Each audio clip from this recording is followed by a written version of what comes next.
கர்த்தருடைய நாமத்துக்கு மகிமை உண்டாவதாக. எதற்கும் தகுதி இல்லாத என்ன உங்கள் முன்னாடி நின்று வார்த்தையை பேச வச்ச ஆண்டவருக்கு கொடான கொடி நன்றி. ஒரு விஷயம் கண்களை மூடி அப்படியே நாம் ஜெபிப்போம். மகா இரக்கமும் கிருபையும் தயவும் நிறைந்த எங்கள் பரலோக பிதாவே, இந்த நல்ல நாளுக்காக ஜெபிக்கிறோம் ஆண்டவரே. இந்த நல்ல ஓய்வு நாளில் ஆண்டவரே சப்பா நல்ல ஆராதனையோடு ஆண்டவரே ஒரு மகிமை நிறைந்த ஆராதனையை செய்ய எங்களுக்கு உதவி செய்தீங்க ஆண்டவரே. இப்பொழுது எங்களுக்கு ஏற்ற மன்னாவை நீர் பரத்திலிருந்து அழியுங்க ஆண்டவரே. நான் நல்ல ஆண்டவரே மோசையோடு வாயாக இருந்து பேசினது போல, இஸ்ரவேல் ஜனங்களை வழி நடத்தினது போல ஆண்டவரே இந்த ஜனங்களுக்கு ஏற்ற மன்னாவை இருந்து பேசுங்க ஆண்டவரே. பேச போகிற உங்கள் தயவிற்காக நன்றி ஆண்டவரே. இயேசுவின் மூலம் ஜெபிக்கிறோம் எங்கள் ஜீவனுள்ள நல்ல பிதாவே. ஆமென் ஆமென். ஹல்லேலூயா ஹல்லேலூயா. கர்த்தருடைய நாமத்துக்குமே உண்டாவதாக. நான் இப்படி முன்னாடி நின்று பேசுகிறதுக்கு தகுதியே இல்லை, ஒரு சின்ன பையனாக இருந்து பேசுகிறேன். ஆனால் நீங்கள் கர்த்தருடைய வார்த்தை வரும், நீங்கள் எல்லாம் கேட்டுக்கொள்ளும்படி அன்பாய் கேட்டுக்கொள்கிறேன். இன்றைக்கு நம்ம பார்க்க போகிற தலைப்பு பார்த்தோன்னா, திருச்சபையே எழும்பிடு, திருச்சபையே அரியேலே எழும்பிடு. ஏசாயா 29ஆம் அதிகாரம். எல்லாரும் பைபிள் வச்சுருக்க எல்லாரும் எடுத்துக்கொள்ளுங்க. ஏசாயா 29ஆம் அதிகாரம். அந்த அதிகாரம் முழுவதும் நம்ம பார்க்க போகிறோம். ஏசாயா 29ஆம் அதிகாரம் 1ஆம் வசனம் 2ஆம் வசனம் யாராவது வாசிப்போமா?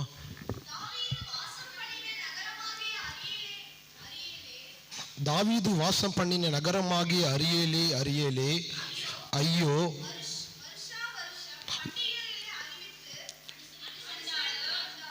வருஷா வருஷம் பண்டிகைகளை அனுசரித்து வந்தாலும் அரியேலுக்கு இடுக்கம் உண்டாக்குவேன், அப்பொழுது துக்கமும் சலிப்பும் உண்டாகும், அது எனக்கு அரியலாகத்தான் இருக்கும். ஆமென். ஹல்லேலூயா ஹல்லேலூயா. இப்போ இந்த அதிகாரம் முழுவதுமாய் நம்ம தியானிக்க போகிறோம். இந்த அதிகாரத்தை பார்த்தீங்கன்னா 8 வசனங்களாக நம்ம பிரிக்க போகிறோம். முதல் 8 வசனங்கள் எதை சொல்லுது பார்த்தீங்கன்னா, இஸ்ரவேல் ஜனங்களுக்கு கர்த்தரால் அனுப்பப்படக்கூடிய பாடுகளை குறித்து சொல்லப்படுகிறது. ஆமென். ஹல்லேலூயா ஹல்லேலூயா. அந்த 1ஆம் வசனத்தில் சொல்லப்பட்டிருக்கிறது அரியேலே அரியேலே ஐயோ என்று. அரியேலே என்பதற்கு அர்த்தம் என்ன என்று பார்த்தீங்க அப்படின்னா, அது தரிசன பள்ளத்தாக்கின் ஒரு பாரம் என்று சொல்லப்படுகிறது. அதற்கு பொருள் பார்த்தோம்னா, அரியேல் என்றால் இன்னொரு அர்த்தம் என்னன்னு பார்த்தீங்கன்னா, எழுதுறவர்கள் எழுதி கொள்ளலாம். அரியேலே என்றால் எருசலேம் என்று அர்த்தம். திருச்சபை என்று கூட சொல்லலாம். அரியேலே என்றால் திருச்சபை. ஏசாயா தீர்க்கதரிசி எல்லோருக்கும் தெரிந்திருக்கும். ஏசாயா தீர்க்கதரிசி என்பவர் இஸ்ரவேல் ஜனங்களுக்கு தீர்க்க தரிசனமாக உரைத்த வார்த்தைகள் தான் இப்போ நம்ம பார்க்க போகிறோம். தீர்க்க தரிசனமாக அந்த ஜனங்களோடு பேசி கொண்டிருக்கிறார். தீர்க்க தரிசனமாக அந்த வார்த்தையை சொல்றாரு. அரியேலே அரியேலே உனக்கு ஐயோ, வருஷா வருஷம் பண்டிகைகளை அனுபவித்து வந்தாலும் அரியேலுக்கு இடுக்கன் உண்டாக்குவேன், அப்பொழுது துக்கமும் சலிப்பும் உண்டாகும், அது எனக்கு அரியலாகத்தான் இருக்கும் என்று ஏசாயா தீர்க்க அவர் தீர்க்க தரிசனமாக உரைத்து கொண்டிருக்கிறார். அந்த வார்த்தைகளை உங்களுக்கு இஸ்ரவேல் ஜனங்களுக்கு கஷ்டங்கள் வரும், பாடுகள் வரும், அந்த ஜனங்கள் செய்கிற அக்கிரமங்களுக்கு தண்டனைகள் வரும் என்று சொல்லி அவர் அந்த இடத்துல தீர்க்க தரிசனமாய் உணர்த்தி கொண்டிருக்கிறார். இப்பொழுது நம்ம 8 வசனங்களாக பார்க்கலாம். முதல் ஃபுல்லாக பார்த்தோம்னா 24 வசனங்கள் இருக்கிறது. முதல் 8 வசனம் இஸ்ரவேல் ஜனங்கள் கர்த்தரால் அனுபவிக்கக்கூடிய பாடுகளை குறித்து நம்ம பார்க்க போகிறோம். அடுத்த 8 வசனங்கள் 9 முதல் 16 வரை பார்த்தீங்க அப்படின்னா, ஏன் இந்த பாடுகளை அவர்கள் அனுபவித்தார்கள், எதற்காக அவங்க இந்த பாடுகளை அனுபவித்தாங்க. இஸ்ரவேல் ஜனங்க பல பாடுகளை அனுபவித்தார்கள். நம்ம அதெல்லாம் இப்ப பார்க்க போறோம். அந்த ஏன் அந்தவர்கள் பாடுகளை அனுபவித்தார்கள் சொல்லிட்டு 9 முதல் 16ஆம் வசனம் வரை நாம் அதை பார்க்க போகிறோம். அடுத்த 8 வசனங்கள் பார்த்தோம் என்றால் 18 முதல் 24ஆம் வசனம் எதிர்காலத்தில் கர்த்தர் அவர்கள் கொடுத்த மீட்பை பற்றி சொல்லப்பட்டிருக்கிறது. ஹல்லேலூயா ஹல்லேலூயா. அந்த கடைசி 8 வசனங்கள் உங்களுக்கு தீர்க்க தரிசனமாக வரும். ஹல்லேலூயா. அந்த கடைசி 8 வசனத்துல கர்த்தர் உங்களோடு பேசுவார். எதிர்காலத்தில் கர்த்தர் அவர்களுக்கு கொடுத்த மீட்பை குறித்து, நம்முடைய சபைக்கு கொடுக்க போற மீட்பை குறித்து கர்த்தர் பேசுவாராக. ஆமென். ஹல்லேலூயா ஹல்லேலூயா. ஆமென். 1ஆம் வசனம் வாசிக்கலாம்.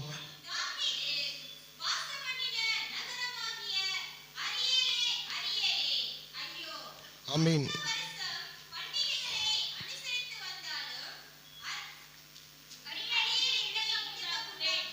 ஆமென். ஹல்லேலூயா. அந்த அரியேலே என்பதற்குரிய வார்த்தை, அதுக்கு ஃபுல் மீனிங்னு பார்த்தோம் அப்படின்னா, அசீரியரின் சேனை எருசலேமை முற்றுகையிட்டாங்களாம். அசீரியரின் என்கிற சொல்லக்கூடிய ஒரு சேனை எருசலேமை முற்றுகையிட பார்த்தார்கள். கர்த்தருடைய தூதரானவர் அவர்களை அழித்தார். அப்பொழுது கர்த்தர் அழித்தார், பிசாசானவன் அழிக்கல.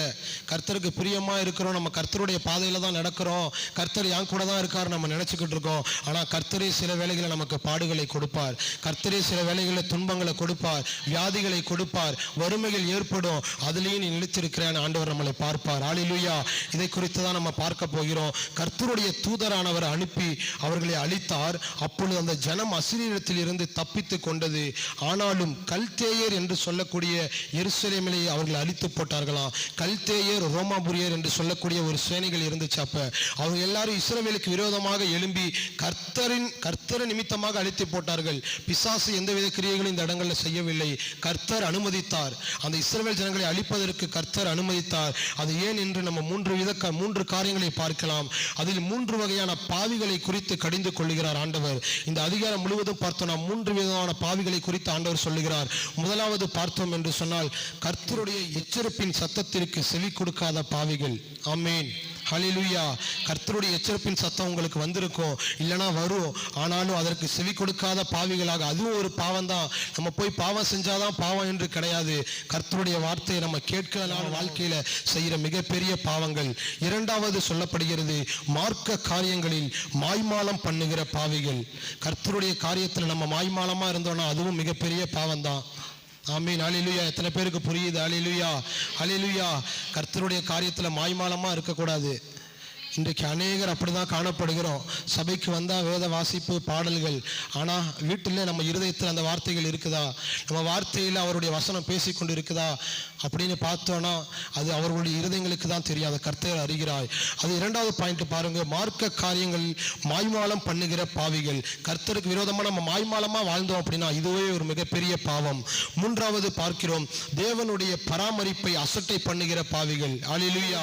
தேவனுடைய நம்ம பராமரிப்பை நம்ம அசட்டை செய்யக்கூடாதான். ஹல்லேலூயா. ஹல்லேலூயா. அவருடைய சமூகத்தில் வசனம் சொல்லுகிறது, சங்கீதம் 29:2 பரிசுத்த அலங்காரத்துடனே கர்த்தரை தொழுது கொள்ளுங்கள் வசனம் சொல்லியிருக்கிறது. ஆனால் நாம் பரிசுத்தமாய் காணப்படுகிறோமா? நாம் பரிசுத்தமாய் காணப்படுகிறோமா? அவருடைய சமூகத்தில் நாம் அன்றாய் அவரை ஆராதிக்கிறோமா? ஆவியோடும் உண்மையோடும் அவரை ஆராதிக்கிறோமா என்று பார்த்தோம் அப்படின்னா, அதில் நீங்க அசட்டை பண்ணுகிறவர்களால் காணப்பட்டீங்க அப்படின்னா இதுவும் ஒரு விதமான பாவியை தான். ஹல்லேலூயா. ஹல்லேலூயா. அப்படியே 3ஆம் வசனம் எடுத்தவர்கள் வாசிப்போமா? உன்னை சூழ பாளையம் இறங்கி உன்னை தெற்றுகளால் முற்றுகை போட்டு உனக்கு விரோதமாக கொத்தளங்களை எடுப்பிப்பேன் என்று கர்த்தர் சொல்லுகிறார். ஹல்லேலூயா. ஹல்லேலூயா. இஸ்ரவேல் ஜனங்களுக்கு விரோதமாக கர்த்தர் செய்து கொண்டிருக்கிற காரியங்களை பார்ப்பீங்க. எவ்வளவு கொடுமையா இருக்குதுன்னு நீங்க பார்ப்பீங்க. நம்ம இவ்வளவு சரியா இருக்கிறோமே என்று சொல்லி பார்க்கலாம். அதற்கு பின்னாடி வசனங்கள் சொல்லப்பட்டிருக்கிறது.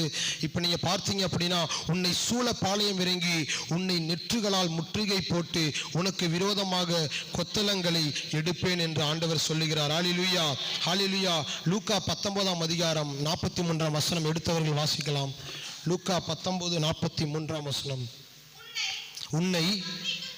உன்னை சந்திக்கும் காலத்தை நீ அறியாமல் போனபடியினால் உன் சத்துருக்கள் உன்னை சூழ மதி போட்டு உன்னை வளைத்து கொண்டு எப்பக்கத்திலும் உன்னை நெருக்கி உன்னையும் உன்னில் உள்ள உன் பிள்ளைகளையும் தரையாக்கி போட்டு உன்னிடத்தில் ஒரு கல்லின் மேல் கல்லிராதபடிக்கு செய்யும் நாட்கள் உனக்கு வரும் என்று ஆண்டவர் சொல்லுகிறார். ஹல்லேலூயா. கர்த்தருக்கு விரோதமாக எழும்பும் பொழுது, கர்த்தருக்கு அந்த ஃபர்ஸ்ட் லைனை வாசிங்க, ஃபர்ஸ்ட் 2 லைன் வாசிங்க. உன்னை சந்திக்கும் காலத்தில்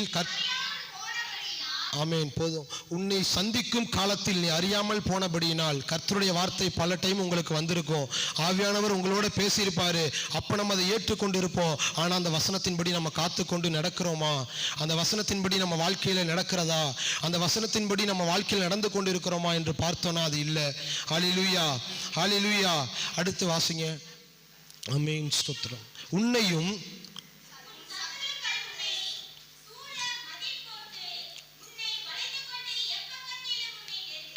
எப்பக்கத்திலும் உன்னை நெருக்கி உன் சத்துருக்கள் உன்னை நெருக்குவதற்கு கர்த்தர் வழிவிடுவார். அப்படி நாம் இருக்கும் பொழுது, கர்த்தருடைய சத்தம் வரும்பொழுது, கர்த்தருடைய வசனங்கள் வரும்போது அதை ஏற்றுக்கொள்ளாமல் நீங்கள் இருக்கும்போது, அதை அலட்சியம் பண்ணும் பொழுது கர்த்தர் சொல்லுகிறார், அப்போ கர்த்தர் நமக்கு உபத்திரவங்களை கொண்டு வருவார். அதை கர்த்தரே கொண்டு வருவார். நம்ம நினைக்கலாம், நான் பைபிள் படிக்கிறேன், எல்லாம் பண்ணுறேன், ஆலயத்துக்கு வரேன்னு. ஆனால் அந்த உபத்திரவ கர்த்தர் கொடுப்பார் உங்களுக்கு. ஆனால் அந்த வசனம் உங்கள் இருதயத்தில் நிலைத்திருக்கிறதா என்று பார்த்தோன்னா இல்லை. ஹல்லேலூயா. ஹல்லேலூயா.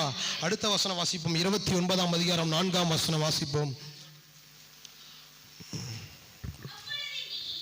அப்பொழுது நீ தாழ்த்தப்பட்டு தரையில் இருந்து பேசுவாய், உன் பேச்சு பணிந்ததாய் மண்ணிலிருந்து புறப்பட்டு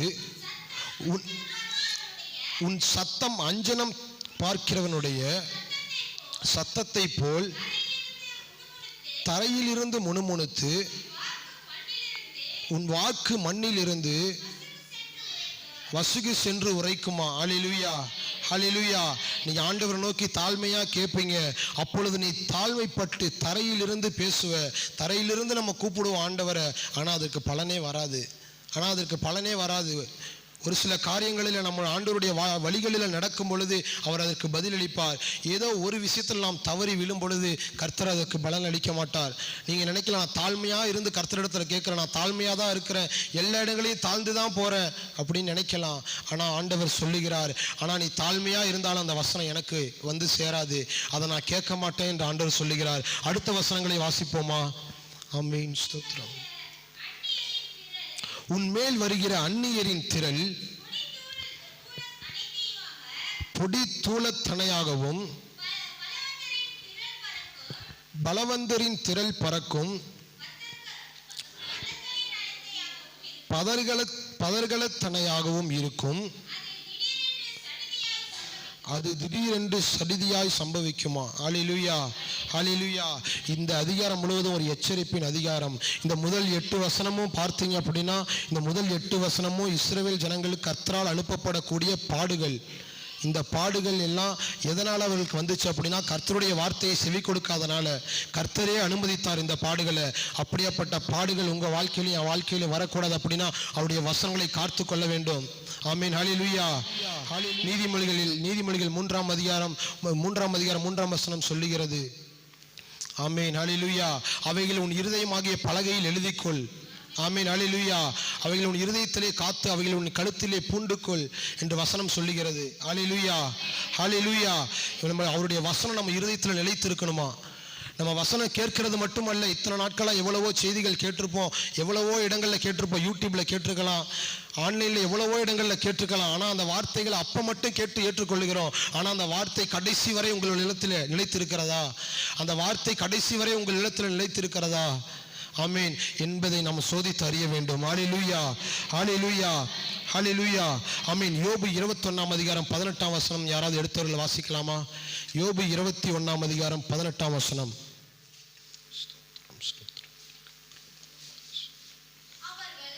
அவர்கள் காற்று முகத்தில் இருக்கிற துரும்பை போலவும்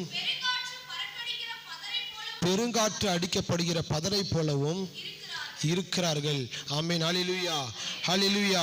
ஆமென். அவர்கள் எப்படி இருக்கிறார்களா? ஒரு பதரை போல இருக்கிறார்களாம். கர்த்தர் உங்களையும் நினைச்சு என்னையும் நினைச்சு ஒரு பெரிய திட்டத்தை வைத்திருக்கிறாரு. ஆனால் நம்ம அவர் ஒரு பொருட்டா எடுத்துக்கிறது இல்லை, நம்ம அவருடைய சமூகத்தில் நிலைத்து இருக்கிறது இல்லை. அதனால எப்படி இருக்கிறாங்களா? ஒரு காற்று பறக்கடிக்கிற ஒரு பதரை போல காணப்படுகிறார்களாம். ஹல்லேலூயா, ஹல்லேலூயா. அப்படியாக நம் திருச்சபையில் அப்படி காணப்படக்கூடாது. ஹல்லேலூயா.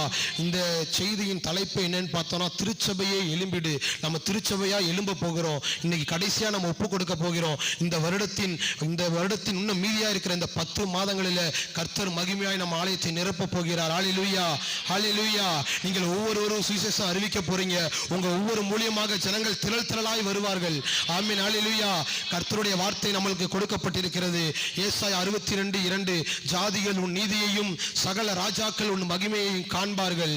கர்த்தருடைய வாய் சொல்லும் புது நாமத்தால் நீ அழைக்கப்படுவாய். இங்க இருக்கிற நம்ம எல்லாரும் கர்த்தருடைய நாமத்தால் அழைக்கப்பட போறோம். ஹல்லேலூயா. அதை சுற்றி இருக்கிற இந்த ஜனங்கள் எல்லாம் பார்க்க போறாங்க.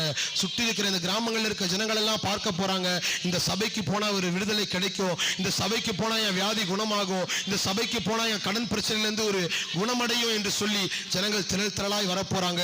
அதற்குத்தான் இந்த உங்களுக்கு செய்தி வந்து கொண்டிருக்கிறது. ஒரு எச்சரிப்பின் செய்தியாக. இன்று நீ மனம் திரும்பாவிட்டால் உனக்கு ஐயோ. ஆண்டவர் சொல்கிறார், முதல் வசனம், அரியேலே அரியேலே உனக்கு ஐயோ, எருசலேமே உனக்கு ஐயோ, திருச்சபையே உனக்கு ஐயோ, நீ எழும்பாவிட்டால் உனக்கு ஐயோ என்று கர்த்தர் சொல்லுகிறார். ஹல்லேலூயா. 6ஆம் வசனம் படிப்போம். 6ஆம் வசனம் படிங்க. இடிகளினாலும் பூமி அதிர்ச்சியினாலும் பெரிய இரைச்சலினாலும் பெருங்காற்றினாலும் புசலினாலும் பட்சிக்கிற அக்கினி ஜுவாலையினாலும் சேனைகளின் கர்த்தராலே விசாரிக்கப்படுவீர்கள். ஆமென், அல்லேலூயா. இந்த நாட்கள் அது நடந்து கொண்டிருக்கிறது. எத்தனை பேருக்கு தெரியும்? இந்த 6ஆம் வசனம் சொல்லுகிறது, இடிகளினாலும் பூமி அதிர்ச்சியினாலும் பெரிய இரைச்சலினாலும் பெருங்காற்றினாலும் புசலினாலும் பட்சிக்கிற அக்னி ஜுவாலையினாலும் சேனைகளின் கர்த்தர் விசாரிக்கப்படுவார். அல்லேலூயா. விசாரிக்கப்படுவாய். இன்றைக்கு நடந்து கொண்டிருக்கிறது எத்தனை பேருக்கு தெரியும்? அநேக அமெரிக்கா பட்டணத்தில், கலிபோர்னியா என்று சொல்லக்கூடிய ஒரு இடத்துல, லாஸ் ஏஞ்சலிஸ் சொல்லக்கூடிய ஒரு இடத்துல, இந்த உலகத்திலே மிகப்பெரிய பணக்காரங்க வாழக்கூடிய ஒரு இடம், மிகப்பெரிய பணக்கார தேசமானது அமெரிக்கா. அந்த தேசத்துல பணக்காரங்க வாழக்கூடிய இடம் லாஸ் ஏஞ்சலிஸ் என்று சொல்லக்கூடிய ஒரு இடம். அந்த இடத்துல பார்த்தோம்னா 10,000 ஏக்கருக்கு மேலாக 4,000 லட்சம் கோடிகளுக்கு மேலாக நெருப்பாய் அழிந்து போய்விட்டது, சாம்பலாக போய்விட்டது. எல்லோரும் பார்த்திருப்பீங்க நியூஸ்ல. அழிந்து போய்விட்டது. எப்படி? இன்றைய நம்ம சொந்த வேலைக்காக, பணத்திற்காக, ஐஸ்வர்யத்திற்காக, நம்ம குடும்ப தேவைக்காக ஓடிக்கொண்டிருக்கிறோம். ஒரு நொடி போதும் ஆண்டவர் அதை அழிக்கிறதற்கு. ஆண்டவர் சொல்லுகிறார், அக்னி ஜுவாலைகளாலும் சேனைகளின் கர்த்தர் விசாரிக்கப்படுவார். ஆமென், அல்லேலூயா, அல்லேலூயா. கர்த்தருடைய வார்த்தை அக்னி ஜுவாலையாக வரும். அக்னி ஜுவாலையாக அவர் அழிப்பார். கர்த்தருடைய வார்த்தைகளுக்கு நாம் பிற்பட்டு நடக்கும் பொழுது, அவருடைய வார்த்தைகளை கேட்காமல் நடக்கும் பொழுது அவர் விசாரிப்பார். திருவண்ணாமலையில் கடந்த நாட்களில் பார்த்தோம், நிலைச்சரிவு ஏற்பட்டு பல குடும்பங்கள் மரித்து போயின. ஆனால் உங்களை என்னை ஆண்டவர் கிருபையா வைத்திருக்கிறார்ல. அழைத்த தேவன் உண்மையுள்ளவர். இந்த செய்தியை நீங்க கேட்கணும்னு சொல்லிட்டு அவர் உங்களை என்னையை வைத்திருக்கிறார். அல்லேலூயா, அல்லேலூயா. நீ எனக்காக தெரிந்து கொள்ளப்பட்ட என் சந்ததி என்று கர்த்தர் சொல்லுகிறார். அல்லேலூயா. அவர் தெரிந்து கொள்ளப்பட்டதனால உங்களை என்னை இன்றைக்கு அமர்ந்து ஆண்டவர் வார்த்தையை துதிக்கவும் ஆராதிக்கவும் இந்த செய்தியை கேட்கவும் கிருபை செய்து இருக்கிறார். அல்லேலூயா. அப்படியாக பார்த்தீங்கன்னா அக்னி ஜுவாலையால் அந்த ஜனங்கள் அழிந்து போயிட்டாங்களாம். 2 லட்சம் ஜனங்களுக்கு மேலாக வீடுகள் இல்லாம தவித்துக் கொண்டிருக்கிறார்களாம். பெரிய பெரிய பணக்காரங்களும் சரி, ஏழையும் சரி, ஒரே இடங்களில் வந்து கிடக்கிறாங்க. இன்றைக்கு நம்ம அதெல்லாம் நினைத்து பார்க்கும்போது கர்த்தர் உங்களை என்னை எவ்வளவு மகிமையாக வைத்திருக்கிறாரு. அல்லேலூயா. கொரோனா வியாதி வந்துச்சு, உலகமெல்லாம் எவ்வளவோ லட்சக்கணக்கான பேர் மரித்து போனாங்க. ஆனா உங்களை என்னைய ஒரு சேதப்படுத்தினுச்சா? அதெல்லாம் நினைச்சு நன்றி சொல்றோமா? கர்த்தர் கொடுக்கிற பாடுகளை மட்டும் பார்க்கிறோம், கர்த்தர் கொடுக்கிற வேதனையை மட்டும் பார்க்கிறோம், கர்த்தர் கொடுக்கிற வியாதிகளை மட்டும் பார்க்கிறோம். ஆனா உங்களை என்னைய ஒரு சேதம் இல்லாம, ஒரு ஆபத்து இல்லாம, எந்த புயல் இல்லாமல், சேதங்கள் இல்லாம கர்த்தர் உங்களை பாதுகாத்து கொண்டு வருகிறார். பின்பாக அந்த வசனங்களை குறித்து பார்ப்போம். கர்த்தர் இஸ்ரவேல் மேல் பிரியமா இருக்கிறார். கர்த்தர் சீயோன் வாசஸ்தலங்களில் பிரியமா இருக்கிறார். உங்கள் மேலே, என் மேலே கர்த்தருடைய பிரியம் இருந்து கொண்டிருக்கிறது. அதனாலே நாம் ஜீவனோடு வாழ்ந்து கொண்டிருக்கிறோம். அல்லேலூயா, அல்லேலூயா. அடுத்த வசனம் வாசிப்போம். 7வது வசனம் யாராவது வாசிகள் எடுத்தவர்கள். அரியலின் மேல் யுத்தம் பண்ணுகிற திரளான சகல ஜாதிகளும் அரண் மேலும் அதன் அரண் மேலும் யுத்தம் பண்ணி அதற்கு இடுக்கண் செய்கிற அனைவருக்கும் ராக்கால தரிசனமாகிய சொப்பனத்தை காண்கிறவருக்கு ஒப்பாய் இருக்கிறார்களாம். அல்லேலூயா. வசனம் எத்தனை பேருக்கு புரிகிறது? ஆமென், அல்லேலூயா. பைபிள் வச்சிருக்கிற எல்லாரும் இந்த வசனங்களை எடுத்து படிங்க. அரியலின் மேல் யுத்தம் பண்ணுகிற திரளான சகல ஜாதிகளும் அதன் மேல் அதன் அரண் மேலும் யுத்தம் பண்ணி அதற்கு இடுக்கண் செய்கிற அனைவருக்கும் ராக்கால தரிசனமாக சொப்பனத்தை காண்கிறவர்களுக்கு ஒப்பாய் இருக்கிறதா. அல்லேலூயா. பகல் காலத்துல, பகல் டைம்ல ஒரு கனவை காண்போம். ஆனா அது நடக்குமா? நடக்காது. நம்ம முழித்துக் கொண்டிருக்குமே ஏதாவது ஒரு சிந்தைகள்ல தோன்றும். ஆனா அது நடக்காது. அது நம்முடைய கற்பனைகள் மட்டும்தான். அப்படியா அவருடைய ஜாதிகள் இருக்கிறார்கள், அவருடைய அரண்கள் மேலும் அவர் யுத்தம் பண்ணுவார் என்று கர்த்தர் சொல்லுகிறாரா? ஹல்லேலூயா, ஹல்லேலூயா. ஆமென். அடுத்த வசனம் வாசிக்கலாம். ஆமென். அது பசியாய் இருக்கிறவன் தான் புசிக்கிறதாக சொப்பனம் கண்டும் விழிக்கும் போது அது வெறுமையாய் இருக்கிறது போலும், தாகமாய் இருக்கிறவன் தான் குடிக்கிறதாக சொப்பனம் கண்டும் விழிக்கும் போதும் அவன் விடாய்த்து தவணத்தோடு இருக்கிறது போலும், சீயோன் மலைக்கு விரோதமாக யுத்தம் பண்ணுகிற திரளான ஜாதிகள் சகல ஜாதிகளும் இருக்குமா? எத்தனை பேருக்கு வசனம் புரிகிறது? ஆமென், அல்லேலூயா, அல்லேலூயா. நீ பசியா இருப்ப, ஆனா சாப்பாடு உனக்கு நல்ல பிரியாணி இருக்கிற மாதிரி நம்ம நினைப்போம். ஆனா அது நடக்காது. ஆனா நீ தூங்கி எந்திரிச்சு பார்த்தீங்கன்னா ஒண்ணுமே இருக்காது, அதே வெறுமை காணப்படும். நீங்கள் நிறைய டைமில் தூங்கும்போது கனவு வரும். இன்றைக்கி ஒரு வேளை சாப்பாடு இல்லாமல் இருக்கலாம். தூங்கும்போது கடவுள் பிரியாணியே கொடுக்குற மாதிரி இருக்கும். ஆனால் ஏஞ்சி பாப்பா அதே கஞ்சி சோறு தான் இருக்கும். அதே உனக்கு பட்டினி தான் இருக்கும். அதே வேதனை இருக்கும். அதே பாடுகள் தான் உன் குடும்பத்தில் இருக்கும். கர்த்தர் சொல்லுகிறாரு, நீ பசியா இருக்கிறவன் தான் புசிக்கிறதை சொப்பனம் கண்டும் விழிக்கும் போது அது வெறுமையா இருக்கிறது போலவும், தாகமா இருக்கிறவன் நீ தாகமா இருக்கிறேன்னு சொல்ற. இதெல்லாம் ஊமை சொற்களாக சொல்லப்படுகிறது. நீ வாழ்க்கையில கஷ்டத்தோடு இருப்ப, பல தேவைகளோடு இருப்ப. ஆனால் அதை நினைச்சு நீ தூங்கும் பொழுது உன் கனவுல பார்ப்ப அந்த கஷ்டம்லாம் மாறுற மாரி, அந்த கஷ்டங்கள் எல்லாம் எனக்கு தீர்ந்து போற மாரி பார்ப்ப. ஆனால் நீ விழிக்கும் பொழுது அது உனக்கு நிறைவேறாது. அதே கஷ்டம், அதே பாடுகள், அதே கடன்கள், அதே பிரச்சனைகள் உன் வாழ்க்கையில் நிலைத்துக் கொண்டிருக்கும். ஆமீன், ஹல்லேலூயா. எத்தனை பேருக்கு புரிகிறது இந்த பாடுகள் எதனால வருகிறது என்று பார்த்தோம் அப்படின்னா, கர்த்தருக்கு விரோதமாய் அந்த ஜனங்கள் செயல்பட்டார்கள். கர்த்தருக்கு விரோதமாய் செயல்பட்டார்கள். அவர்கள் முழு இருதயத்தோடும் கர்த்தரை தேடவில்லை. ஒரு மாய்மாலமாக கர்த்தரை தேடினார்கள். ஒரு மாய்மால கிறிஸ்தவர்களாக நாம் காணப்படாமல் உண்மையுள்ள கர்த்தருடைய முழு இருதயத்தோடும் தேடுகிறவர்களாக நாம் காணப்படுவோமாக. ஹல்லேலூயா, ஹல்லேலூயா. அப்பொழுது நாம் ஒரு தீர்க்க தரிசனம் காணும் பொழுதும், ஒரு தரிசனங்கள் காணும் பொழுதும் அது அப்படியே நிறைவேறும். நாம் ஒரு தீர்க்க தரிசனம் காணும் பொழுதும் தரிசனங்கள் நம்ம வாழ்க்கையில வரும். நம்ம கனவுகளில் தூங்கும் போது வரும். ஆனால் அது நிறைவேறணும். நிறைவேறவில்லை என்றால் அந்த தரிசனங்கள் செத்தது. அந்த தீர்க்க தரிசனங்கள் செத்தது. அது ஒன்றும் நிறைவேறாது. ஆமென், ஹல்லேலூயா. கர்த்தருடைய வார்த்தை சொல்லுகிறது, நீ எல்லாவற்றையும் பார்ப்ப, தாகமா இருப்ப, ஆனாலும் உனக்கு தண்ணீர் கிடைக்கிற மாதிரி நீ தரிசனங்களை பார்ப்ப. ஆனாலும் அந்த தண்ணீர் இல்லாம ஒரு விடாய்த்த ஆத்துமா எப்படி காத்து கொண்டிருக்கிறதோ அது போல நீ காத்து கொண்டிருப்பன்னு கர்த்தர் சொல்லுகிறார். ஹல்லேலூயா, ஹல்லேலூயா. சீயோன் மலைக்கு விரோதமாக யுத்தம் பண்ணுகிற திரளான சகல ஜாதிகளும் இருக்கும். ஹல்லேலூயா, ஹல்லேலூயா. சீயோன் மலைக்கு விரோதமாக, கர்த்தருடைய வார்த்தைக்கு விரோதமாக, சபைக்கு விரோதமாக எழும்பக்கூடிய ஜாதிகளும் இங்க இருப்பாங்க. அந்த ஜனங்களும் இது போல அனுபவிப்பார்கள். இது போல பாடுகளை அனுபவிப்பார்கள். அவர்களுக்கு கஷ்டம் இருக்கும், ஆனா அந்த கஷ்டம் மாறாது. அவர்களுக்கு பிரச்சனை இருக்கும், ஆனா அந்த பிரச்சனை மாறாது. ஹல்லேலூயா. கர்த்தருடைய வார்த்தை எச்சரிக்கையாய் வந்து கொண்டிருக்கிறது. இன்று மனம் திரும்பாவிட்டால் அரியேலே உனக்கு ஐயோ என்று கர்த்தர் சொல்லுகிறார். ஹல்லேலூயா, ஹல்லேலூயா. எத்தனை பேருக்கு இந்த வார்த்தை பிரயோஜனமா இருக்கிறது? ஹல்லேலூயா. அடுத்த வசனம் யாராவது வாசிப்போமா? ஆமீன். பிரமித்து கூப்பிடுங்கள், வெறுத்திருக்கிறார்கள், திராட்சை ரசத்தினால் அல்ல, தள்ளாடுகிறார்கள், மதுபானத்தினால் அல்ல. ஆமீன், ஹல்லேலூயா. எத்தனை பேருக்கு புரியுது? தரித்து நின்று திகையுங்கள். நீங்க இதை எல்லாத்தையும் யோசிச்சு பாருங்க. பிரமித்து கூப்பிடுங்கள், ஆனா வெறுத்திருக்கிறார்கள். எதனால வெறுத்திருக்கிறார்கள்? திராட்சை ரசத்தினாலேயோ மதுபானத்தினாலேயோ சாராயங்களினாலேயோ அவங்க வெறுத்திருக்கல. கர்த்தர் அவர்களை வெறுத்திருக்க செய்திருக்கிறார். அவர்கள் செய்த அக்கிரமங்களின் நிமித்தம், அவர்கள் பண்ண கர்த்தருக்கு விரோதமாய் அவர்கள் எழும்பின காரியங்களின் நிமித்தம், கர்த்தரை அவர்கள் தேடாததின் நிமித்தம், மாய்மாலமாக கர்த்தரை தேடினதின் நிமித்தம் அவர் சொல்லுகிறார், கர்த்தர் தரித்து நின்று திகையுங்கள், பிரமித்து கூப்பிடுங்கள், வெறுத்திருக்கிறார்கள். திராட்சை ரசத்தினாலும் அல்ல, அவர்கள் தள்ளாடுகிறார்கள், மதுபானத்தினாலும் அல்ல. நீங்க தள்ளாடப்படுவீங்க, ஆனா அது மதுபானத்தினால அல்ல. கர்த்தர் அந்த தள்ளாடுதலை கொண்டு வருவார். கர்த்தருக்குள்ள உங்க ஆவி இல்லாத பொழுது, கர்த்தருக்குள்ள உங்க ஆத்துமா எப்பொழுதும் இல்லாத பொழுது, உங்க ஆத்துமா அவரை மேன்மை பாராட்டாத பொழுது, உலகத்தின் காரியங்களை நோக்கி செல்லும் பொழுது, உலகத்தின் வாழ்க்கையை நோக்கி, ஐஸ்வர்யங்களை நோக்கி, பணங்களை நோக்கி நாம் செல்லும் பொழுது, அப்படியாய் ஆண்டவர் சொல்லி மாய்மாலமாக என்னை தேடுவதை இன்றோடு விட்டுவிடு என்று கர்த்தர் சொல்லுகிறார். ஹல்லேலூயா, ஹல்லேலூயா, ஹல்லேலூயா. அவர்கள் தள்ளாடுவார்களா, ஆனா மதுபானத்தினால் அல்ல, ஆனா தள்ளாடப்படுவார்கள். அவர்கள் வாழ்க்கை ஒரு தள்ளாடுதலுக்குள்ளாக செல்லும் என்று கர்த்தர் சொல்லுகிறார். ஹல்லேலூயா, ஹல்லேலூயா. அடுத்த வசனம் வாசிப்போம். இந்த முதல் 8 வசனங்கள் எதை குறித்து வந்தது என்று நாம் பார்த்தோம். யாராவது சொல்லுங்கள். இஸ்ரவேல் ஜனங்களுக்கு கர்த்தரால் அனுப்பப்படக்கூடிய பாடுகளை குறித்து பார்த்தோம். ஹல்லேலூயா.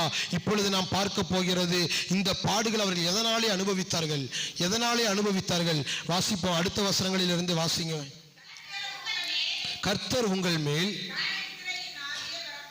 தர கன நித்திரையின் ஆவியை வரப்பண்ணி உங்கள் கண்களை அடைத்து ஞான திருஷ்டிக்காரராகிய உங்கள் தீர்க்கதரிசிகளுக்கும் தலைவர்களுக்கும் முக்காடு போட்டார். கர்த்தருடைய வசனம் எத்தனை பேருக்கு புரியுது?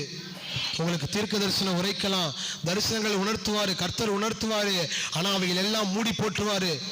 அவைகள் எல்லாம் மூடி இருக்கும், அவைகள் எல்லாம் தரிசனங்கள் உங்களுக்கு காணப்பட்டு இருக்கும். தீர்க்க தரிசனங்களால பலர் உரைத்திருப்பார்கள், ஆனால் உங்க வாழ்க்கையில் அது நிறைவேறாது.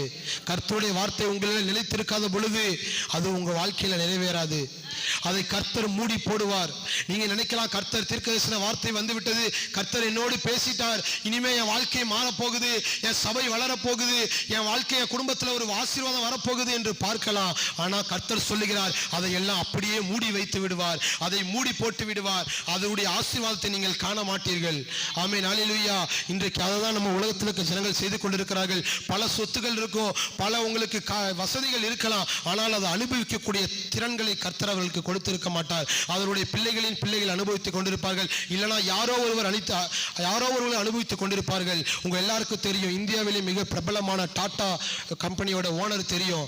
அவர் எவ்வளவோ தாழ்மையா இருந்து ஜனங்களுக்கு செய்தார். இந்த உலகத்திலே மிகப்பெரிய பணக்காரங்கள் லிஸ்ட்ல வரக்கூடிய ஒருத்தர். ஆனால் அவர் மரித்து போனார். அவர் குடும்பம் இல்லை, யாருமே இல்லை. ஆனால் அந்த பணம் யாரோ ஒருவருக்கு சென்று விட்டது, ஏதோ ஒரு ட்ரஸ்டுக்கு சென்று விட்டது. அது போலதான் நம்ம காணப்படுகிறோம். அது போல இது ஒரு உதாரணமாக எடுத்துக்கொள்ளுங்க. கர்த்தருடைய வார்த்தை உங்களுக்கு வரும், கர்த்தருடைய வார்த்தை உங்களுக்கு வரும்.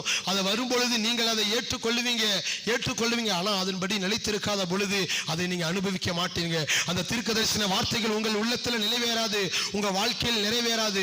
கர்த்தருக்கு பயந்து அவர் வழிகளில் நடக்கும் பொழுது அது நிறைவேறும். ஹல்லேலூயா, ஹல்லேலூயா, ஹல்லேலூயா. அடுத்த வசனத்தை வாசிப்போமா? ஆதலால் தரிசனம் எல்லாம் உங்களுக்கு முத்திரிக்கப்பட்ட புஸ்தகத்தின் வசனங்களை போல் இருக்கும். வாசிக்க அறிந்திருக்கிற ஒருத்தனுக்கு அதை கொடுத்து, நீ இதை வாசி என்றால் இது என்னால் கூடாது, இது முத்திரிக்கப்பட்டிருக்கிறது என்பானா. ஆமென், அல்லேலூயா. எத்தனை பேருக்கு புரியுது? அல்லேலூயா. ஆதலால் தரிசனங்கள் எல்லாம் உங்களுக்கு முத்திரிக்கப்படப்பட்ட ஒரு புஸ்தகங்களை போல காணப்படும். அதை படிக்க தெரியும், ஆனால் அதை படிக்க மாட்டார்கள். வீட்டில் பைபிள் இருக்கும், மூளையில இருக்கும், ஆனால் அதை படிக்க மாட்டாங்க. பிசாசானவன் அதை தொடர்றதுக்கு விட மாட்டான். ஆனால் இங்க ஆண்டவரே சொல்றாரு, அதை உன்னால படிக்க முடியாது. நீ ஆவிக்குரிய ஜீவியத்தில் இருப்ப, கர்த்தருடைய பாடல்களை பாடுவ, துதிப்ப, ஜெபிப்ப, எல்லாம் பண்ணுவ, ஆனா உன்னால வேதத்தை வாசிக்க முடியாது. வேதத்தை வாசிக்கும் பொழுது வேதத்தை அதிகமாய் நாம் வாசிக்கும் பொழுது பிசாசுக்கு அது பிடிக்காது. வேதத்தை வாசிக்க கூடாதபடிக்கு நமக்கு தடைகளை கொண்டு வருவான். அல்லேலூயா. வேதத்தை வாசிக்கும் பொழுதுதான் நமக்கு தூக்கத்தை கொண்டு வருவான். வேதத்தை வாசிக்கும் பொழுதுதான் பல சிந்தைகளை நமக்கு கொண்டு வருவான். அல்லேலூயா. அதெல்லாம் ஒரு முத்திரை போடப்பட்டது போல, இந்த வேதம் ஒரு முத்திரை போடப்பட்டது போல காணப்படுமா? எத்தனை பேருக்கு புரிகிறது? அல்லேலூயா. பைபிள் இன்னைக்கு எல்லா கைகளில் இருக்கிறது, ஆனால் நாம் தினம் தினம் எடுத்ததை வாசிக்கிறோமா? அல்லேலூயா, அல்லேலூயா. இதற்கு நாம் முதலிடம் கொடுக்கிறோமா? ஆமென், அல்லேலூயா. நம்மளுக்கு ஜீவன் தந்த ரட்சகர், நமக்கு வாழ்க்கையை தந்த ரட்சகர் நம்ம சொல்றோம். இந்த உலகத்தில் இருக்க ஜனங்கள் எவ்வளவோ பேர் இருக்காங்க. அவனுடைய தெய்வங்களை அவர்கள் எவ்வளவு உண்மையாய் தேடுகிறார்கள், எவ்வளவு உண்மையாய் தேடுறாங்க. நீங்க பாருங்க, அவருடைய தெய்வங்கள் மேல அவர்கள் வைத்த நம்பிக்கை அவ்வளவு பெரிதா இருக்கிறது. உங்களை என்னையும் உயிரோட வாழ வைத்த தெய்வத்திற்கு அந்த நம்பிக்கை காணப்படுகிறதா? ஹல்லேலூயா, ஹல்லேலூயா. அந்த நம்பிக்கை நமக்குள்ள காணப்பட வேண்டும். கர்த்தர் மேல அந்த விசுவாசம் நமக்குள்ள காணப்பட வேண்டும். ஹல்லேலூயா, ஹல்லேலூயா. அந்த விசுவாசம் நமக்குள்ள இல்லை அப்படின்னா, கர்த்தருடைய வார்த்தை உங்கள் இருதயத்தில் இல்லை அப்படின்னா, கர்த்தருடைய வார்த்தை உங்கள் இல்லத்தில் இல்லை அப்படின்னா, இந்த பைபிளை உங்களால தொட முடியாது. ஒரு முத்திரைக்கு போடப்பட்டது போல படிக்க தெரிந்தும் ஆனால் அதை படிக்காது இருப்போம், வாசிக்க தெரிந்தும் அதை வாசிக்க முடியாது. ஹல்லேலூயா, ஹல்லேலூயா. நீங்க நினைக்கலாம், கர்த்தருக்குள்ள தான் நான் இருக்கிறேன், கர்த்தருக்காக எல்லாவற்றையும் செய்கிறேன், அவருக்காக எல்லா பாடுகளையும் சகிக்கிறேன் அப்படின்னு. கர்த்தருடைய வார்த்தை உங்களிடத்தில் உள்ளத்தில் நிலைத்திருக்கிறதா? நாம் எங்கு செல்லும் பொழுது வேலை காரியங்களிலும் சரி, கர்த்தருடைய வார்த்தை உங்களிடத்திலிருந்து புறப்படணும். யாரும் உங்களை பார்த்து சொல்லக்கூடாது, கிறிஸ்தவர்களா இருக்கிறீங்க, உங்க வார்த்தையிலிருந்து ஏன் இந்த வார்த்தை வருகிறது, கிறிஸ்தவர்களா இருக்கிறீங்க, ஏன் கெட்ட வார்த்தை பேசுகிறீர்கள் என்று உங்களை பார்த்து யாரும் சொல்லக்கூடாது. அப்படி சொன்னாங்க அப்படின்னா இந்த வசனங்கள் உங்க வாழ்க்கையில் நிறைவேறாது. இந்த தீர்க்கதரிசன வசனங்கள் உங்க வாழ்க்கையில் நிறைவேறாது. இந்த தரிசனங்கள் உங்க வாழ்க்கையில வராது. திருச்சபை ஒரு வளராத திருச்சபையாக காணப்படும். அரியலே உனக்கு ஐயோ என்று கர்த்தர் சொல்லுகிறார். இன்றைக்கு அப்படியா நாம் காணப்பட்டோம் அப்படின்னா, உங்கள் ஒவ்வொருவரையும் ஒப்புக்கொடுங்க கடவுளிடத்தில் இன்றைக்கு ஒப்புக்கொடுங்க. ஆண்டவரே, ஏசப்பா, உண்மையுள்ள உங்க தெய்வத்தை ஆராதிக்க ஒரு 2 மணி நேரம் ஆராதனை வருவதற்கே நிறைய பேரால முடியல. வாரத்தில் ஒரு நாள் 6 நாட்கள் நம்ம எவ்வளவோ காரியங்களை செய்கிறோம். ஆனால் நம்ம இந்த ஒரு நாள் 2 மணி நேரம் கர்த்தருக்காக செலவு செய்ய நம்ம மனம் வரமாட்டேங்குது. நேரம் ஆயிடுச்சு என்று பார்க்கிறோம், நேரத்தை பார்க்கிறோம். ஆனால் நேரமே இல்லாம கர்த்தர் சொல்லுகிறார், இதோ இஸ்ரவேலின் தேவன் உறங்குவதும் இல்லை தூங்குவதும் இல்லை. உங்களை தூங்காமல் உறங்காமல் இருந்து 24 மணி நேரமோ ஒரு கண்ணிமை போல உங்களை பாதுகாத்து கொண்டிருக்கிறார். அவருக்கு நாம் எப்படி நம்பிக்கை உள்ளவர்களாக கடமைப்பட்டு இருக்க வேண்டும் நினைத்து பாருங்கள். ஹல்லேலூயா, ஹல்லேலூயா. அடுத்த வசனம் வாசிக்கலாம். அல்லது வாசிக்க தெரியாதவனிடத்தில் புஸ்தகத்தை கொடுத்து நீ இதை வாசி என்றால் அவன் எனக்கு வாசிக்க தெரியாது என்பானா? ஹல்லேலூயா, ஹல்லேலூயா. வாசிக்க தெரியாதவனிடத்துல புஸ்தகத்தை கொடுத்து இதை வாசி என்றால் அவனும் வாசிக்க தெரியாதுன்னு சொல்லுவான். ஆனா படிக்க தெரிஞ்ச ஒருத்தவன்ட்ட இந்த கடவுளோட புஸ்தகத்தை கொடுத்து அவனும் படிக்க தெரியாதுன்னு சொல்லுவான். இந்த கடைசி காலங்களில் அதெல்லாம் இந்த கடைசி காலங்களில் அதுதான் நடக்க போகிறது. ஹல்லேலூயா, ஹல்லேலூயா. இன்று கிறிஸ்தவர்களாக நாம் காணப்படுகிறோம். ஆனா கர்த்தருடைய வார்த்தை நமக்குள்ள நிலைத்திருக்கிறது இல்லை. கர்த்தருக்குள்ளாக நாம் காணப்படுகிறது இல்லை. சில வேளைகள் அவரை விட்டு நாம் பின்மாறி போய்விடுகிறோம். ஞாயிற்றுக்கிழமை வரும்பொழுது மட்டும் பக்தி வருகிறது. ஞாயிற்றுக்கிழமை வரும்போது மட்டும் கர்த்தரை நாம் உண்மையாய் தொழுது கொள்வதை போல ஒரு மாய்மாலத்தின் வேஷத்தை தரித்துக் கொண்டிருக்கிறோம். கர்த்தருடைய வார்த்தை உங்கள் இதயத்தில் நிலைத்திருக்கிறதா? அந்த கடந்த 6 நாட்களும் கர்த்தர் உங்களுடைய வாழ்க்கையில் இருக்கிறாரா? உங்க குடும்பத்தில் உங்க கணவரோடு பேசும் பொழுது, உங்க பிள்ளைகளோடு பேசும் பொழுது, உங்கள் மாமனார் மாமியார்களோடு பேசும் பொழுது கர்த்தருடைய வார்த்தை காணப்படுகிறதா? எப்பொழுதும் அந்த வார்த்தை காணப்படுகிறதா என்று குற்றமுள்ளவர்களாய் காணப்படுகிறீர்களா என்று நீங்களே நினைத்துக் கொள்ளுங்கள். ஹல்லேலூயா, ஹல்லேலூயா. எத்தனை பேருக்கு புரிகிறது? நம் வாயிலிருந்து புறப்படும் ஒவ்வொரு வார்த்தையும் கர்த்தருடைய வார்த்தையா இருக்கணும். இந்த புறஜாதிகள் கண்டு கர்த்தருடைய பிள்ளையா இருந்து இப்படி இருக்கிறார்களே என்று யாரும் சொல்லக்கூடாது. உங்களை கண்டு அவர்கள் ஆச்சரியப்படணும். உங்கள் குடும்பத்தின் ஆசீர்வாதத்தை கண்டு அவர்கள் ஆச்சரியப்படணும். இவர்கள் சபைக்கு போய் இவ்வளவு ஆசீர்வாதமா இருக்கிறார்களே, அந்த ஆசீர்வாதம் என் வாழ்க்கையிலே வரணும். இவங்களே சபைக்கு போறாங்க, இவங்க வாழ்க்கையிலே ஒரு வறுமை காணப்படுகிறது, நான் போனா எனக்கு இப்படி ஒரு ஆசீர்வாதம் கிடைக்கும்னு யாரும் சொல்லக்கூடாது. அப்படி நீங்க காணப்படுகிறீர்கள் அப்படி என்றால் கர்த்தருடைய வார்த்தை உங்களிடத்தில் நிலைத்திருக்கவில்லை. கர்த்தருடைய வார்த்தை உங்களிடத்தில் நிலைத்திருந்தால் உங்க சுற்றி இருக்கிற ஜனங்கள் பகுதியில் உங்களை முன்மாதிரியாக கர்த்தர் வைப்பார். சுற்றி இருக்கிற ஜனங்கள் எல்லாம் உங்களை உயர்த்தி பேசுவார்கள், உங்களை உயர்த்துவார்கள். சகல ஜனங்களும் உங்களை குறித்து சாட்சி கொடுப்பார்கள். ஆமென். ஹல்லேலூயா, ஹல்லேலூயா. எத்தனை பேருக்கு புரிகிறது? ஹல்லேலூயா, ஹல்லேலூயா. அடுத்த வசனம் வாசிக்கலாம்.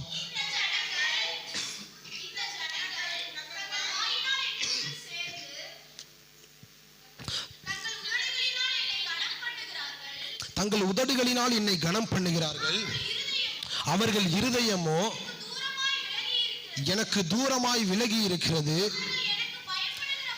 அவர்கள் எனக்கு பயப்படுகிற பயம் மனுஷராலே போதிக்கப்பட்ட கற்பனையா இருக்கிறது. எத்தனை பேருக்கு இந்த வசனம் புரிகிறது?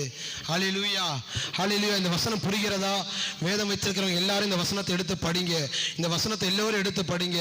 இந்த ஜனங்கள் தங்கள் வாயினால் என்னிடத்தில் சேர்ந்து தங்கள் உதடுகளினால் என்னை கனம் பண்ணுகிறார்களாம். இன்றைக்கு நாம் எப்படி காணப்படுகிறோம் கர்த்தருடைய சமூகத்தில்? உதடுகளால கர்த்தரை துதிக்கிறோமா? முழு இதயத்தோடு கர்த்தரை துதிக்கிறோமா? நினைச்சு பாருங்க. ஆமென், ஹல்லேலூயா. கர்த்தருடைய வார்த்தை எச்சரிப்பின் சத்தமாக வந்து கொண்டிருக்கிறது. நீங்க வெறும் வாயினால கர்த்தரை துதிப்பீங்க அப்படின்னா இன்றைக்கு அதை விட்டு மனம் திரும்புங்க. இன்றைக்கு அதை விட்டு மனம் திரும்புங்க.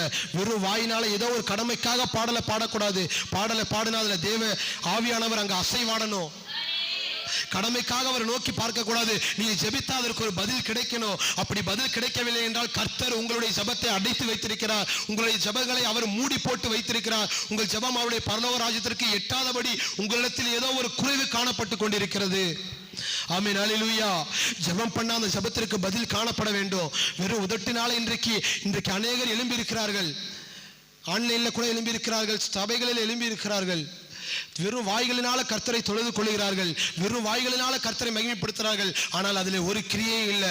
மாய்மாலமான ஜனங்கள் அதை பின்பற்றி போய்கொண்டிருக்கிறார்கள். ஆனால் நீங்களும் நானும் இன்னைக்கு எப்படி காணப்படுகிறோம்? வெறும் வாயினால கர்த்தரை துதிக்கிறோமா, இல்லை முழு இதயத்தோடு கர்த்தரை துதிக்கிறோமா? கர்த்தர் சொல்லுகிறார், இந்த வசனத்தை படியுங்கள் திரும்ப. இந்த ஜனங்கள் தங்கள் வாயினால் என்னிடத்தில் சேர்ந்து தங்கள் உதடுகளினால் என்னை கனம் பண்ணுகிறார்கள், அவர்கள் இருதயமோ எனக்கு தூரமாய் விலகி இருக்கிறது. ஆமென். ஹல்லேலூயா, ஹல்லேலூயா. உங்க இருதயம் கர்த்தருக்கு தூரமாய் இருக்கிறதா? அது உங்கள் ஒவ்வொருவரையும் கர்த்தர் அறிகிறார். உங்க இருதயம் எப்படி இருக்கிறது என்று நீங்கள் சோதித்து அறியுங்கள். என் இருதயம் கர்த்தருக்குள்ளாக காணப்படுகிறதா? என் இருதயத்தில் கர்த்தர் வாசம் பண்ணி கொண்டிருக்கிறாரா? நான் செய்கிற எல்லா காரியங்களிலும் கர்த்தர் இருக்கிறாரா என்று சோதித்து அறிங்க. உங்க பிள்ளைகள் உங்களை குறித்து சாட்சி கொடுக்க வேண்டும். உங்க கணவர் உங்களை குறித்து சாட்சி கொடுக்க வேண்டும். உங்க மனைவிகள் உங்களை குறித்து சாட்சி கொடுக்க வேண்டும். உங்கள் மாமனாரும் மாமியார்கள் உங்களை குறித்து சாட்சி கொடுக்க வேண்டும்.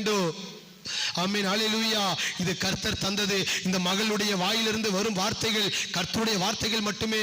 இந்த மகளுடைய வார்த்தையிலிருந்து வரும் புறப்படும் வார்த்தைகள் எல்லாம் கர்த்தர் பேசுகிற வார்த்தை என்று ஒவ்வொருவரும் சொல்லணும். ஆமென். ஹல்லேலூயா, ஹல்லேலூயா, ஹல்லேலூயா. அடுத்து சொல்லப்படுகிறது, அவர்கள் எனக்கு பயப்படும் பயம் மனுஷராலே போதிக்கப்பட்ட கற்பனையாக இருக்கிறதா? ஹல்லேலூயா. நம்ம வசனங்களை கேட்கிறோம். எத்தனையோ ஊழியக்காரர்கள் உரைத்திருப்பாங்க. எத்தனையோ இடங்களில் நம்ம செய்திகளை கேட்டிருப்போம். அதெல்லாம் வெறும் ஒரு போதிக்கப்பட்ட ஒரு கற்பனையா இருக்குதான். அதெல்லாம் ஒரு கற்பனைகளை போல ஜனங்கள் கேட்கிறார்களா? அது நீங்க எப்படி கேட்டுக்கொண்டிருக்கிறீங்க? கர்த்தர் உங்களை விசாரித்து அறிகிறார். உங்க உள்ளத்துல கர்த்தர் பேசுகிறாரா? ஊழியக்காரர் மூலியமா கர்த்தர் அநேக வார்த்தைகளை பேசுவார். அநேக இடங்களில் ஒரு செய்திகள் கேட்கும் பொழுது அல்லது ஒரு இன்ஸ்டாகிராம்லயே எதுலயோ ஒரு செய்தி கேட்கும் பொழுது கர்த்தர் உங்களிடத்துல பேசுவார்.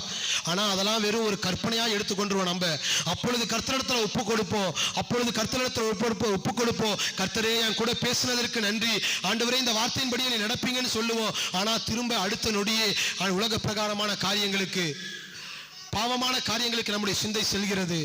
ஆமென். ஹல்லேலூயா, ஹல்லேலூயா. அப்படி காணப்படாதபடிக்கு நாம் காணப்படுவோமாக. ஹல்லேலூயா, ஹல்லேலூயா. மார்க் 7 அதிகாரம் 6 வசனம் 7 வசனம் எடுத்தவர்கள் வாசிப்போமா? மார்க் 7 அதிகாரம் 6 வசனம் 7 வசனம். அவர்களுக்கு அவர் பிரதியுத்தரமாக, இந்த ஜனங்கள் தங்கள் உதடுகளினால் என்னை கனம் பண்ணுகிறார்கள், அவர்கள் இருதயமோ எனக்கு தூரமாய் விலகி இருக்கிறது என்று மனுஷருடைய கற்பனைகளை உபதேசங்களாக போதித்து வீணா எனக்கு ஆராதனை செய்கிறார்கள் என்றும் எழுதியிருக்கிற பிரகாரம் மாயக்காரராகிய உங்களை குறித்து ஏசாயா நன்றாய் தீர்க்க தரிசனம் சொல்லியிருக்கிறாராம். ஆராதனை செய்யும் பொழுது அதில் தேவன் அசைவாட மாட்டார். வெறும் வாயினால் அவர் ஆராதிக்கிறோம். இனி அப்படியாப்பட்ட ஒரு ஆராதனை நம் சபையில் நடக்கக்கூடாது. நீங்க ஆராதிக்கும் பொழுது தேவ ஆவியானவர் உங்க உள்ளத்துல பேசணும், உங்க உள்ளத்துல இறங்கணும். அவருடைய வல்லமை ஊடுருவி பாயணும் உங்க இருதயத்துல. உச்சந்தலை முதல் உள்ளங்கால் வரைக்கும் அவருடைய அபிஷேகம் உங்களை நிரப்பணும். அப்படியாப்பட்ட ஒரு ஆராதனையாக காணப்பட வேண்டும். ஹல்லேலூயா. வெறும் வாயினால கனம் பண்ணவர்களாக நாம் காணப்படக்கூடாது. ஹல்லேலூயா. மார்க் 7 அதிகாரம் 8 வசனம் படிப்போமா? நீங்கள் மார்க் 7 அதிகாரம் 8 வசனம் படிங்க. நீங்கள் தேவனுடைய கட்டளைகளை தள்ளிவிட்டு மனுஷருடைய பாரம்பரியத்தை கை கொண்டு வருகிறபடியால் திட்டங்களையும் கிண்ணங்களையும் செம்புகளையும் கழுவுகிறீர்கள், மற்ற இப்படிப்பட்ட அநேக சடங்குகளையும் அனுசரித்து வருகிறீர்கள் என்றால் எத்தனை பேருக்கு புரிகிறது? நம்ம சபைக்கு வருகிறோம், ஆண்டவரை தொழுது கொள்கிறோம், ஆனால் அந்த பாரம்பரியத்தை விட்டு வெளியே வரல. பாரம்பரியமான சுவாபங்கள் அப்படியே காணப்படுகிறது. இப்படிலாம் இருந்தால் நம்ம ஜபம் எப்படி கேட்கப்படும்? இப்படிலாம் இருந்தால் நம்ம சபை எப்படி வளரும்? சபையுடைய விசுவாசிகளாக இருக்கிற நாம் இப்படி காணப்பட்டா புதிய ஜனங்கள் எப்படி வருவார்கள்? ஹல்லேலூயா. இன்றைக்கு கடவுளிடத்தில் ஒப்புக் கொடுங்க. ஆண்டவரே, என் பாரம்பரியங்கள் எல்லாம் ஒளியட்டும், என் சடங்குகள் சம்பிரதாயங்கள் எல்லாம் ஒளியட்டும் ஆண்டவரே. இனி அப்படியாப்பட்ட காரியங்களை நான் பின்பற்றாதபடி என்னை காத்து நடத்துங்க ஆண்டவரே என்று சொல்லி அவரை நோக்கி பார்ப்போம். ஹல்லேலூயா, ஹல்லேலூயா. இந்த அடுத்த 8 வசனங்கள், 2வது 8 வசனங்கள் நாம் எதை குறித்து பார்த்து கொண்டிருக்கிறோம்? ஏன் இந்த பாடுகளை அனுபவித்தார்கள் என்று பார்த்து சுருக்கமாக முடித்து விடுகிறேன். இந்த 8 வசனங்கள் பார்த்தீங்க அப்படின்னா 9 to 16 வசனங்கள் சொல்லப்படுகிறது. நீங்க இந்த வீட்டில் போய் இந்த அதிகாரத்தை முழுவதுமாய் வாசித்து பாருங்கள். ஏன் இந்த பாடுகளை அனுபவித்தார்கள் என்று சொல்லப்படுகிறது.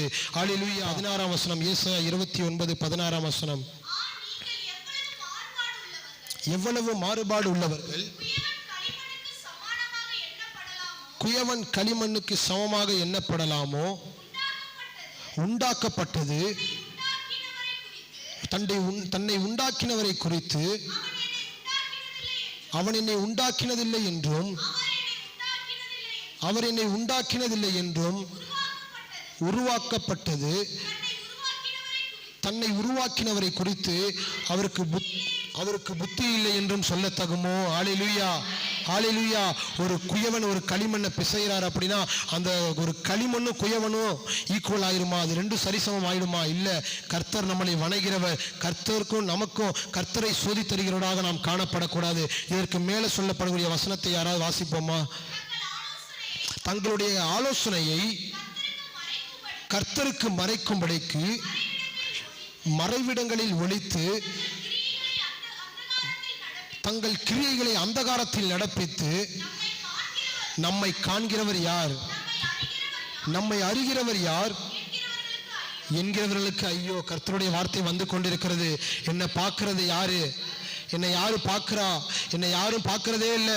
ஒரு 4 செவத்துக்குள்ள வீட்டில் அம்மா அப்பா இல்லை அப்படின்னா நம்ம பாவங்களை செய்ய பிசாசானவன் தூண்டுவான். சிந்தைகள் போகும். அநேக காரியங்களில் நம்மளும் வேலை காரியங்களில் கூட இந்த பணத்தை நம்ம தெரியாமல் எடுத்துடலாம், இந்த காரியத்தை நம்ம யாருக்கும் தெரியாமல் செஞ்சிடலாம் என்று பார்க்கலாம். இந்த இடத்துல ஒரு சிசிடிவி கேமரா இல்லை, நான் பண்ணுறதை யாரும் பார்க்க மாட்டாங்க என்று நீங்கள் நினைக்கலாம். கர்த்தர் சொல்லுகிறார், அவர் வானத்தையும் பூமியையும் உண்டாக்கின தெய்வம். பரலோகத்திலிருந்து நீ பாதாளத்திலே படுக்கை போட்டாலும் அங்கே வந்து உன்னை பார்ப்பேன்னு கர்த்தர் சொல்றார். நீங்க நினைக்கலாம், வாலிப பிள்ளைகளுக்கு அருமையாக சொல்லிக் கொள்கிறேன், என் அம்மா அப்பா என்னை பார்க்கல, என் கூட பிறந்தவங்க என்னை பார்க்கல, என் கூட இருக்க சுத்தி இருக்கிற ஜனங்கள் யாரும் பார்க்கல, யாருக்கும் தெரியாம தான் நான் பண்றேன், யாரும் என்னை பார்க்க மாட்டாங்க என்று நினைக்கலாம். ஆனா கர்த்தர் சொல்லுகிறார், அவர் ஒவ்வொருவரையும் விசாரி தருகிறவராக இருக்கிறார். பரலோகத்திலிருந்து நீ செய்கிறதில் எல்லாதற்கும் அவர் உனக்கு பலன் அளிப்பார். ஆனால் அவர் சொல்லுகிறார், நம்மை அறிகிறவர் யார் என்று சொல்லுகிற உங்களுக்கு ஐயோ என்று வசனம் சொல்லுகிறது. அப்படி நீங்க காணப்படுவீங்க அப்படின்னா என் கணவருக்கு விரோதமாக, மனைவிகளுக்கு விரோதமாக, குடும்பங்களுக்கு விரோதமாக மறைக்கப்பட்டு நீங்க எதையாவது செய்யவும் அப்படின்னு நினைச்சீங்கன்னா உங்களுக்கு ஐயோ.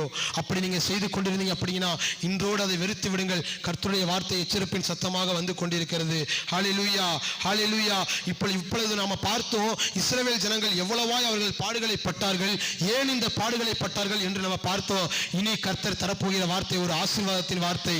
இந்த கடைசி வசனங்கள், இந்த கடைசி 8 வசனங்கள் உங்களுக்கு வாழ்க்கையில் ஒரு புத்துணர்ச்சியை தூண்டுகிறதாக, ஒரு அறிவை தூண்டுகிறதாக, உங்க வாழ்க்கையை எழுப்புகிறதாக ஆண்டவர் உங்களிடத்தில் பேசுவார். ஹல்லேலூயா, ஹல்லேலூயா. 17ஆம் வசனம் வாசிப்போமா? இன்னும் கொஞ்சம் காலத்தில் லீபனோனின் செழிப்பான வயல்வெளியாக மாறும், செழிப்பான வயல்வெளி காடாக எண்ணப்படும். ஹல்லேலூயா. கரங்களை உயர்த்தி கர்த்தருக்கு நன்றி செலுத்துவோமா? ஹல்லேலூயா. நீ இப்படிலாம் இருப்ப, நீ இப்படிலாம் என்னை துதிப்ப, நீ இப்படிலாம் என்னை கேட்காம போவ, ஆனாலும் உங்களை பார்த்து சொல்லுகிறாரு, இன்னும் கொஞ்ச காலத்தில் அல்லவோ லீபனோனின் செழிப்பான வயல்வெளியாக மாறும். அந்த செழிப்பான வயல்வெளி ஒரு காடாக மாறும். ஹல்லேலூயா. இந்த செழிப்பான வயல்வெளி ஒரு காடாக மாற்ற அவர் வல்லவராய் இருக்கிறார். நீ அவருக்கு கீழ்ப்படிந்து அவருடைய வசனங்களை உன் விருதத்தில் காத்துக்கொள்ளும் பொழுது, அவருடைய வார்த்தை உன்னில் நிலைத்திருக்கும் பொழுது, இந்த அரியலே என்று சொல்லப்படக்கூடிய இந்த திருச்சபை எழும்பிவிடும். இந்த எருசலேமை அவர் கட்டி எழுப்புவார். ஆமீன். எத்தனை பேர் விசுவாசிக்கிறீங்க? உங்க குடும்பத்தை அவர் கட்டி எழுப்புவார். உங்க குடும்பத்தில் இருக்கிற கஷ்டங்களை கட்டி எழுப்புவார். குடும்பத்தில் இருக்கிற பாடுகளை எழுப்புவார். உங்க குடும்பத்தில் இருக்கிற வேதனைகளை மாற்றுவார். உனக்குள்ள இருக்கிற வியாதிகளை அவர் மாற்றுவார். இன்னும் கொஞ்சம் காலத்தில். ஆனால் இப்படிப்பட்ட மேலே சொல்லப்பட்ட வார்த்தைகளின்படி நாம் நடக்காதபடி, கர்த்தருக்கு பிரியமுள்ளவர்களாய் நாம் காணப்பட்டோம் அப்படின்னா கர்த்தர் இதை மாற்ற அவர் வல்லவராய் இருக்கிறாராம். ஹல்லேலூயா, ஹல்லேலூயா. அப்படியாக நீங்க வாசித்தீங்க அப்படின்னா நடுவில் இருக்கிற வசனங்கள் எல்லாம் நீங்க அப்புறமா வாசிங்க. 22ஆம் வசனம் வாசிப்போமா? ஆகையால் ஆபிரகாமை மீட்டுக் கொண்ட கர்த்தர் யாக்கோபின் வம்சத்தை குறித்து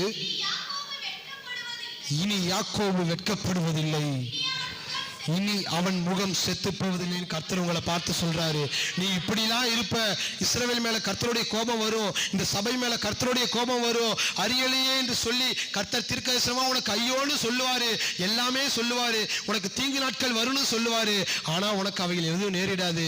கர்த்தர் சொல்றாரு, இவைகள் எல்லாம் உனக்கு மேல சொன்னாரு, உங்களுக்கு அது திகிலா இருந்திருக்கலாம். ஆனா கர்த்தர் இப்பொழுது சொல்லுகிறார் உங்களை பார்த்து, ஆபிரகாமை மீட்டுக் கொண்ட கர்த்தர் யாக்கோபின் வம்சத்தை குறித்து உங்களை என்னை பார்த்து சொல்லுகிறார், இனி யாக்கோபு வெட்கப்படுவதில்லை, இனி அவன் முகம் செத்து போவதே இல்லை.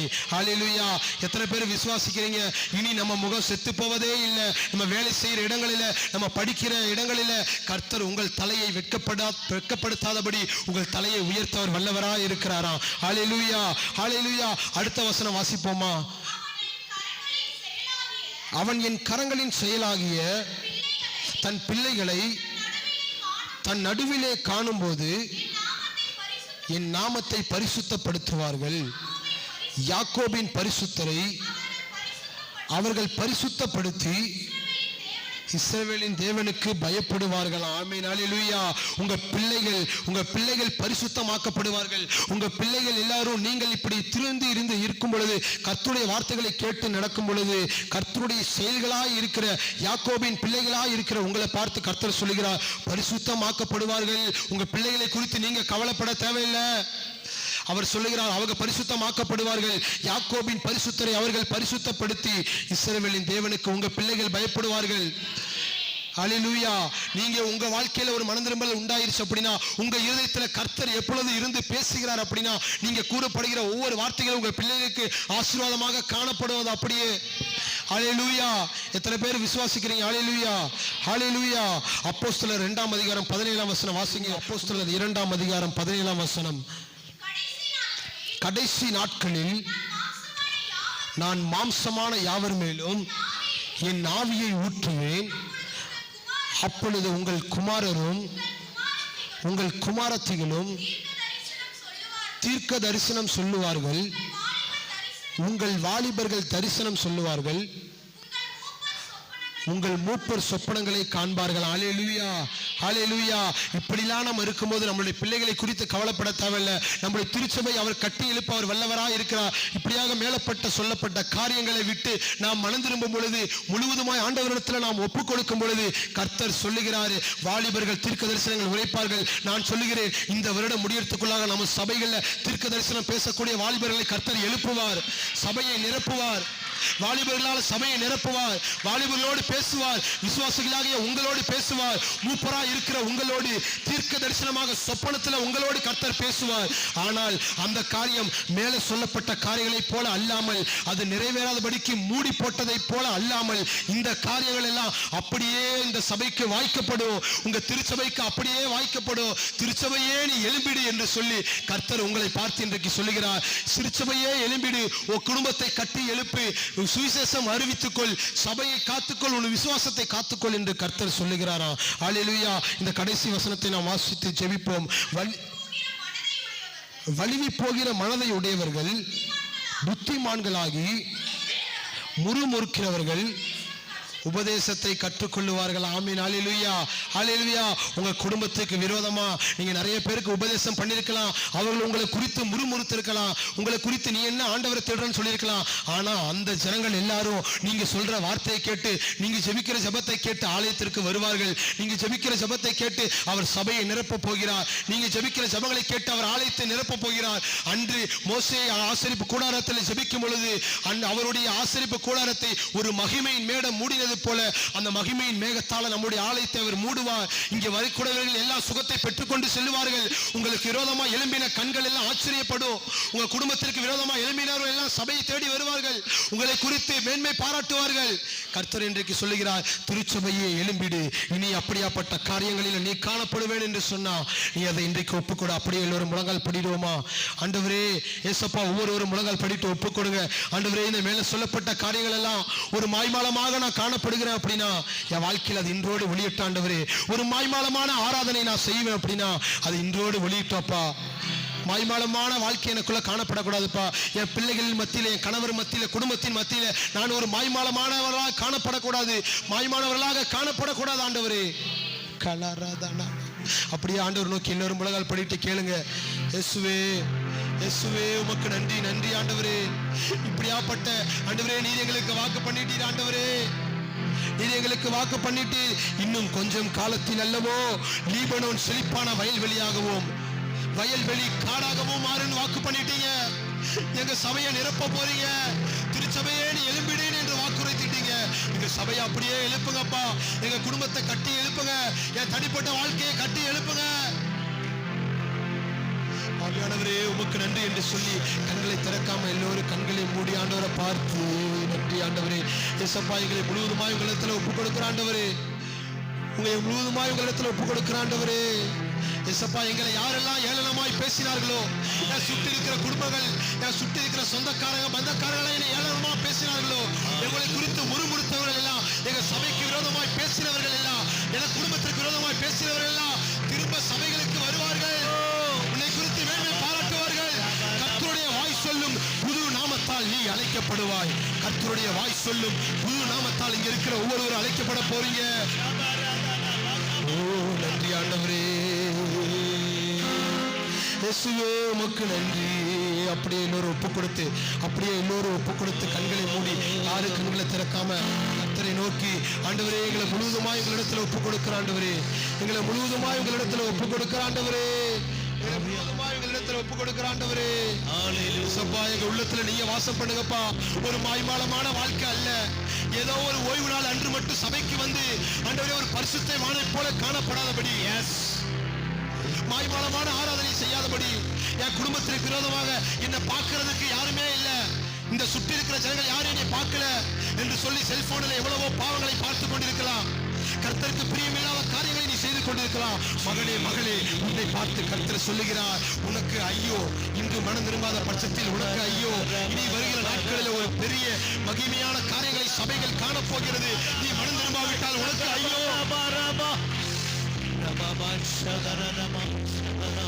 நன்றி ஆண்டவரே.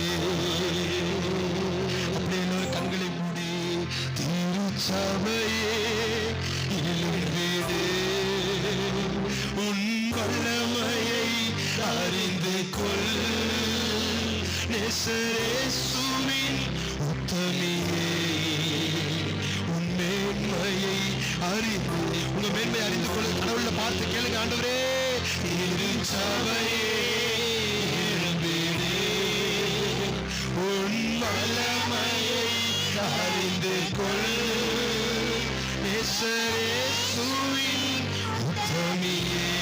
உத்தமியே, உன் மேன்மையை அறிஞ்சுக்க, உன் மேன்மையை அறிஞ்சுக்க. உனக்குரிய இருக்க மேன்மையை நீ பார்க்கல. உன் மேல கர்த்தர் பெரிய மேன்மையை வைத்திருக்கிறார். உன் மேல கர்த்தர் பெரிய மேன்மையை வைத்திருக்கிறார். அதனை சுதந்திரிக்கணும், அதனை சுதந்திரிக்கணும். உன் சுதந்திரத்தை யாரோ சுதந்திரிக்க கூடாது. உன் சுதந்திரத்தை நீ சுதந்திரிக்கணும். ஆவியானவர் என்றுமே உன்னுடன் இருக்கின்றார் என்ற நம்பிக்கை வாழ்க்கையை கடந்து வரணும்.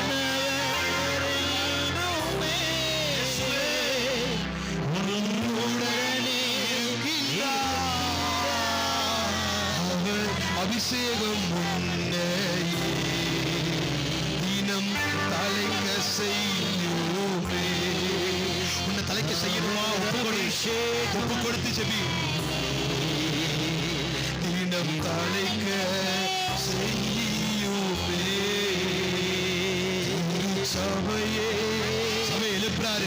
சபையை எழுப்புறாரு கர்த்தர். உண்மையான பார்த்து கேளு. உன்னை கொண்டுதான் இந்த சபையை நிரப்ப போறாரு. உன்னை கொண்டுதான் இந்த ஊழியத்துக்கு பயன்படுத்த போறாரு. உன்னை கொண்டுதான் எல்லாம் செய்ய போறாரு. கூட ஆண்டவர் பார்த்து, உன் மேன்மையை அறிந்துக்கோ, உன் வல்லமையை தரித்துக்கொள். திருச்சபையே